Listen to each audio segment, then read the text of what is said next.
नमस्कार, मैं डॉक्टर अमरदीप कुमार, हृदय the heart care centre, Kankarbagh, Patna. Palpitation, घबराहट, दिल के धड़कन का महसूस होना ही पाल्पिटेशन है। नॉर्मल रेस्टिंग कंडीशन में व्यक्ति आमतौर पर अपने दिल की एक्टिविटी को महसूस नहीं करता है। हालांकि इंटेंस फिजिकल एक्टिविटी, एक्सरसाइज या अचानक बहुत तेज डर जाना या इमोशनल स्ट्रेस के कंडीशन में धड़कन का महसूस होना ये नॉर्मल है और यह शरीर का स्वाभाविक रिस्पॉन्स है। इसे फिजियोलॉजिकल पाल्पिटेशन कहते हैं। इसके विपरीत, यदि कोई व्यक्ति आराम की स्थिति में हो, बैठ के टीवी देख रहा हो, किसी से बातें कर रहा हो या सो रहा हो, उस समय अचानक धड़कन बहुत तेजी से और अनियमित रूप से महसूस हो, तो यह एबनॉर्मल है। इसके लिए डॉक्टर से मिले और मेडिकल इवैल्यूएशन की जरूरत है। मरीजों को पाल्पिटेशन के फीलिंग के आधार पर इसे 4 भागों में बांटते हैं। पहला, fluttering, beating wings in the chest. Patient को ऐसा लगता है कि उसके चेस्ट के अंदर पक्षी पंख फरफरा रहा है, जो रेगुलर या इरेगुलर हो सकता है।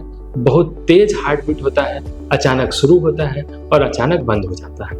दूसरा, रेसिंग हार्ट बीट, दिल का असामान्य रूप से बहुत तेज हो जाना। यदि पाल्पिटेशन चेस्ट पेन, सांस फूलना, बेहोशी, थकावट के साथ हो तो इसे खतरे का संकेत माना जाता है। रेड फ्लैग साइन कहते हैं। तीसरा, स्किप्ड बीट या मिसिंग बीट।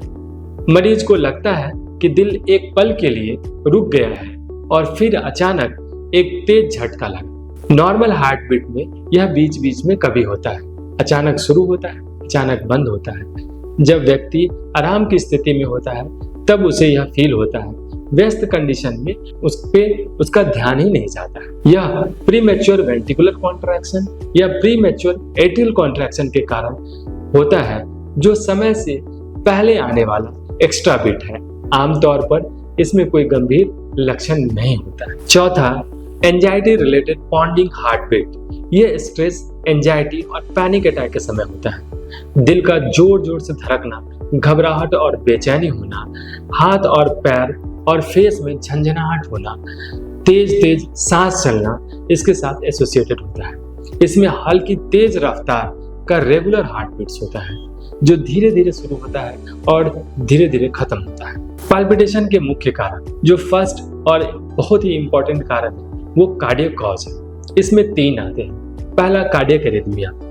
हार्ट में इलेक्ट्रिकल एक्टिविटी होती है, वो उसमें किसी तरह की गड़बड़ी हो जाती है। आम भाषा में इसे इलेक्ट्रिक शॉर्ट सर्किट भी कहते हैं। इसमें हार्ट बीट बहुत तेज हो जा सकता है या बहुत स्लो हो सकता है या एक्स्ट्रा बीट आते हैं। दूसरा है, दिल की बनावट में जुड़ी कुछ बीमारियां होती हैं, जिसे स्ट्रक्चरल हार्ट डिजीज कहते हैं। तीसरा, जो पेशेंट पहले से जिनको पेसमेकर आईसीडी लगा है, उनके फंक्शनिंग और प्रोग्रामिंग में यदि किसी तरह का गड़बड़ी हो तो भी पाल्पिटेशन हो सकता है।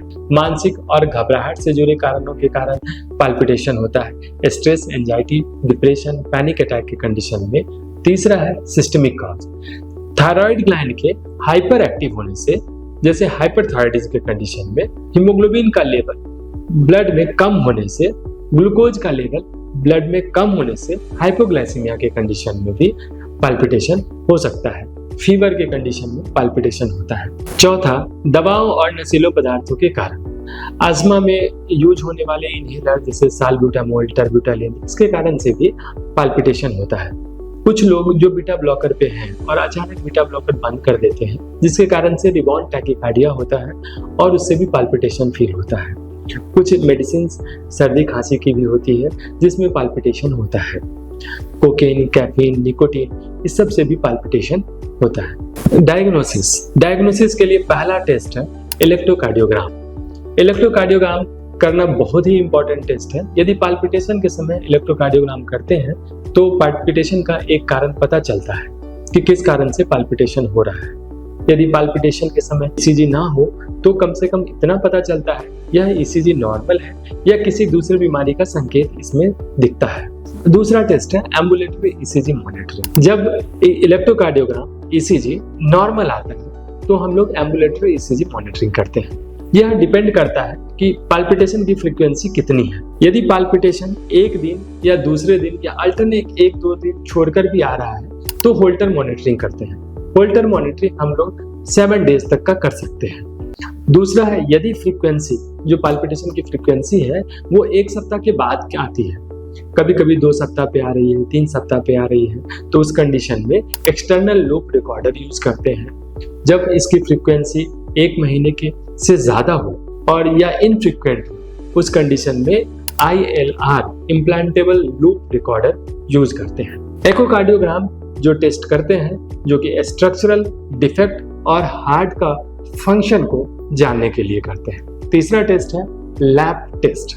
लैब टेस्ट में haemoglobin test, thyroid profile test, electrolyte test जिसमें कैल्शियम, मैग्नीशियम, पोटेशियम और सोडियम टेस्ट आता है, वो करना जरूरी होता है।